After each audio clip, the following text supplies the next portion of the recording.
Hi everyone, thanks for joining us today. Today we're going to be talking to you about Kodiak Trawling.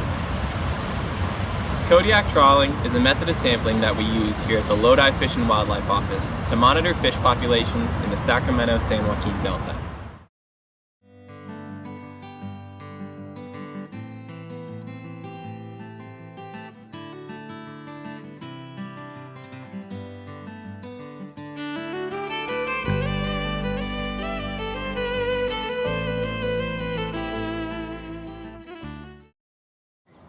The field crew has just arrived at Sherwood Harbor on the Sacramento River, and they're getting ready for their day of Kodiak trawling.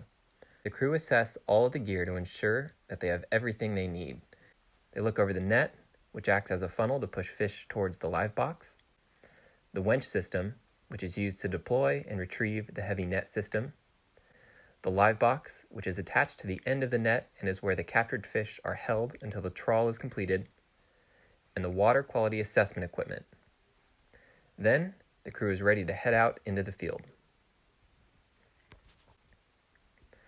The larger boat with the net and winch system is referred to as the net boat, while the smaller boat with a live box and water quality equipment is referred to as the chase boat. Next, we'll explain how these two boats work together in a Kodiak trawl to catch fish and what exactly is going on underneath the water.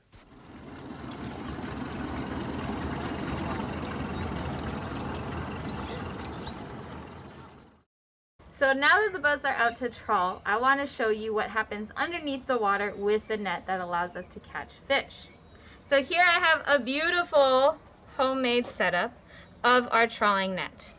We have in the back a live box that catches all the fish. We have a lead line that's black to hold the net down on the bottom, but we have the float line, which is red, to hold the top part open up top so that it separates and opens up. Our two poles are here, and when the boats separate, they pull the net apart to open it up so that we can start the trawl. Once that happens, we'll go for about 20 minutes, and hopefully in those 20 minutes, we catch fish, totally natural fish. Once the trawl ends, those boats come back together to close off the net to allow the sampling to stop, and then one of the boats will speed up so that all of these fish can shimmy down and get pushed into the live box. It is called a live box, just so you know, because there's holes on it that allow the water to flow through. Once we have gotten all of the fish in here, we take the live box off, we look at the fish we have in our sample, and we count them out. And then we get really happy because we have fish. And with that, that's how it looks like underwater, and now you get to see it in action.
So you might be wondering, Why do we even care? well, I'll show you.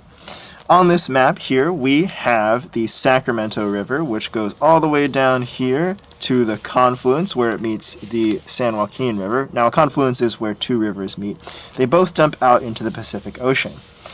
Now, our data is used by many different agencies in many different ways, but one of the ways that it's used is by hatcheries. So say we're at the Coleman National Fish Hatchery right up here. What they're going to do is they're going to raise salmon in their hatchery, and when they're ready to go back out into the river and head out into the ocean to begin their lives as adults, they're going to be tagged to distinguish them from the wild population. Now, we're going to represent the tagged fish with a different color of fish here.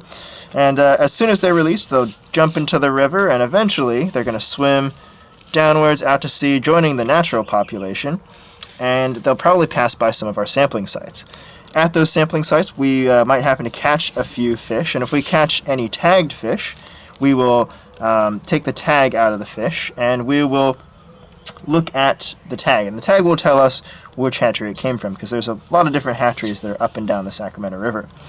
We'll also be sure to write down the exact time and place that we caught the fish, so that we can, and using that information as well as the information on where they were released, we can tell how long it took them to get from one point to another. And based on the proportion of fish that we catch,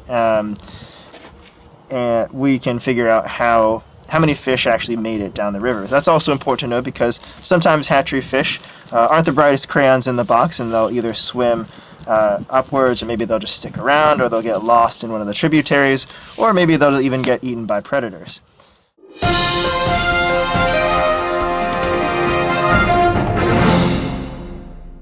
Good morning, folks, and welcome to WSP News. Thank you for tuning in. We are covering live the salmon migration that is happening right now on the Sacramento River at Sherwood Harbor. Oh, there's one right now. Come here.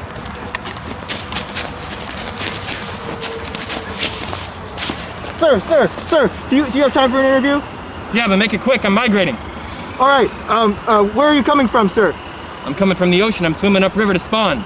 Where are you going to? I'm going as far up as I can go until I hit the dams. That sounds like quite a task, sir.